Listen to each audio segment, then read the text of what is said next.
Hey everybody, whatever happened to holy matrimony? Marriage truth bomb from Rachel with Turnaround Marriage. I am one of the co-founders of Turnaround Marriage, and I've been thinking about this idea of holy matrimony. And so if you're not a married Christian, please scroll right past this. This is not for you. But if you are a married Christian and you took the vows to enter into holy matrimony with your spouse, and you guys are struggling to get along, you're struggling to communicate, you're struggling to understand each other, struggling to forgive each other, and that is the reality day after day, what happened to the holy part of matrimony?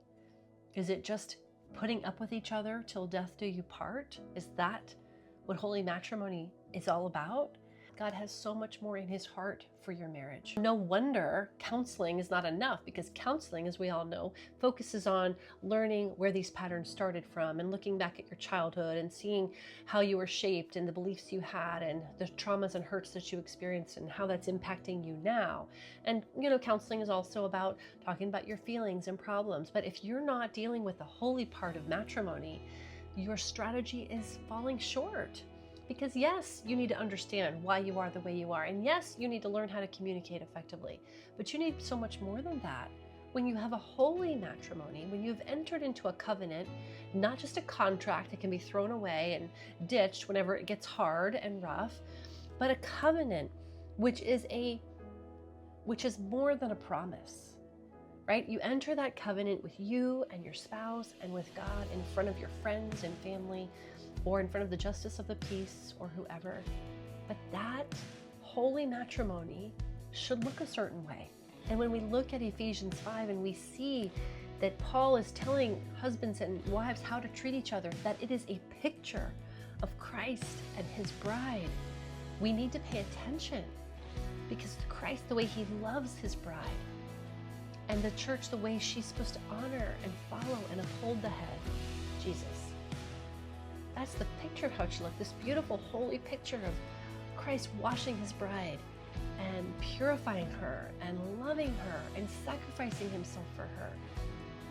If your marriage does not reflect that, why not? Holy matrimony should look like praying together, spending time in the Word together, worshiping together, being in fellowship with other believers together, being plugged into a local church together. And if there are screaming matches and there are cussing each other out moments and there are silent treatments, and then if there's a lack of forgiveness and stonewalling, if there's contempt or hatred, that has no place in a Christian marriage. You need to set new rules and you need to get new help to bring the holy back into holy matrimony. That's what we do inside Turnaround Marriages. We show you how to partner with God, to let him be the one to change your heart and mind, to let him be the one to restore and renew you and your relationship. And we come alongside you and equip you with the tools and strategy and the roadmap to get there. But the work is between you and the Lord. You don't need a mediator. You don't need a referee. You need a mentor. You need a coach. You need a guide to walk with you, to show you how, and to point you to the one who knew it was a good idea to create marriage. And when you put God back at the center of your marriage, in the center of your heart and mind, when you're equipped and empowered by his Spirit, when you're bathed in his word, when you're surrounded by his body, holding you up and leading you and helping you, everything can change. Let me know in the comments, what is your definition of holy matrimony? How do you see that playing out? What's the biggest challenge around that? And if you're struggling and counseling is not working, if it's not providing the roadmap toward holy matrimony, and you're looking for a biblical roadmap, DM me. Let's start a conversation, and I'd love to help.